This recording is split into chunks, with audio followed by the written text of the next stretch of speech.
Hi everybody, this is Brandon Capon here with my presentation of my ePortfolio page, if you couldn't tell by the title there.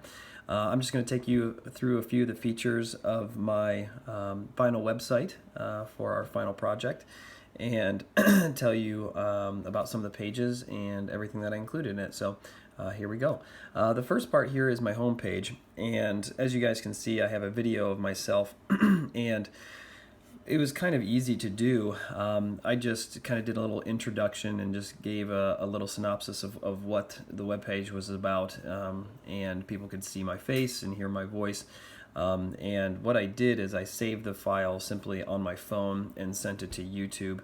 And it's very easy actually to put it into the website itself. They have a nice little feature when you push share, you can take one step further and actually embed the file and that's exactly what I did here. So it actually gives you the code to put the file right into your website, which makes it really easy. And I noticed a lot of other classmates did that too, probably because it's much easier code-wise.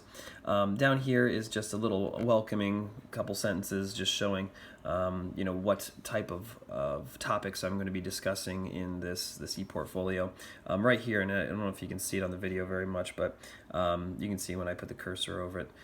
This is a little link that I embedded into the text for anyone that would like to go for more information on the University of Akron.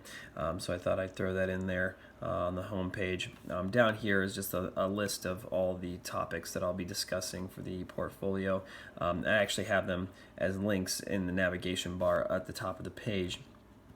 Down here, if I scroll down a little farther, on each of my pages to kind of keep it consistent, I decided just to put some contact information like my name, what the actual website's about, and right here is to contact me via email. So I put a little link in there so someone would just have to click it and they can contact me with any information if they need to.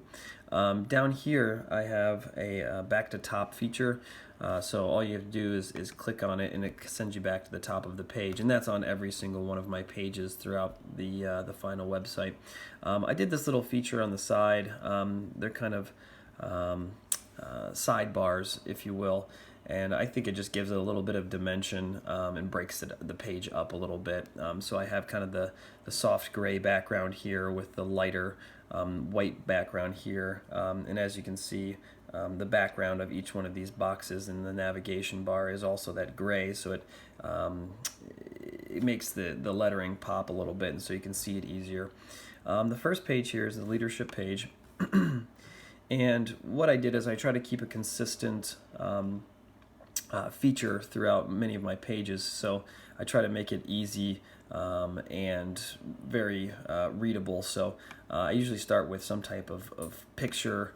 In this case, with the leadership, I have a couple pictures here, and one of them is obviously a grant proposal, and I have that here. So I kind of set it up in two ways. The documents are right here where there's a file to go to, and I've kind of put all of the descriptions up there first, and plus the class in which I created some of these documents. And then underneath it, I have each of the links that goes to their respective article or plan or proposal in this case, and then the field experience right next to that. Again, down here you have the consistent information, and then the back to top feature, which obviously you will see in all my pages. Right here at the top, obviously I will have the title of each of the pages that matches up with the link that goes with the navigation bar. The navigation bar also is on all the pages as well. I tried to also do a little intro sentence or two, just to tell a little bit about the page and my philosophy on the leadership of technology. Teaching and learning, this is the other page here. Takes a second to load up. Again, consistent features is the two pictures up top there that go along with one of the documents or ideas that I have here. In this case, I have a Google Sites lesson plan in terms of a document, and then the Socratic method activity that I did last semester. And then right underneath that, as you guys can see here, I have the two links, and just to show you that there. working. I don't know if you can see at the very bottom, it goes right into the download feature. So all the documents, that's what will happen. It'll be kind of a download feature, and it'll show it at the bottom of the page. Right here is a little different. I had a memorized tutorial that I created, and I videotaped, and I basically did the same thing I did on the front page. I embedded a YouTube video, so I saved it to YouTube, and then obviously just embedded it in the middle, and I centered this just to make it look a little more appealing.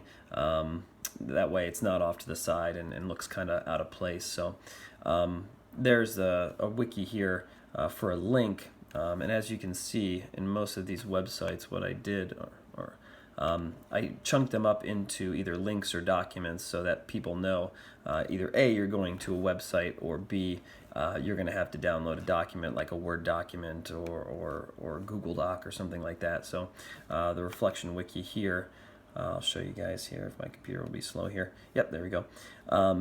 So that takes you right to that page, and then I can go back to my original page here, and that's going to be a consistent feature throughout my entire website. Right here, professional development. You can see here too, I have the pictures at the top. Again, a little informational piece of kind of what I think about the professional development that I've had so far in my instructional technology career here at Akron University. The documents obviously are located here with the descriptions and the 2 links to download that are embedded in there. And then down here are my links, just like I did the similar way. I have a pre-admissions competencies verification, which pretty much everyone has to complete. And then I actually created a Twitter discussion board that I did in one of my classes. So that was more of a field experience where we bounced ideas off each other. If I go down here to the back to top feature, go right into multimedia, which is very heavy in some of the things that we did in this class. And here I just took some screenshots and imported them into the website just to show you guys kind of some of the features. Some of your peers have already probably seen this stuff, but that's okay. Down here, I'll kind of scroll down. This is actually right here, this is a final integration project that I did with my class earlier this year.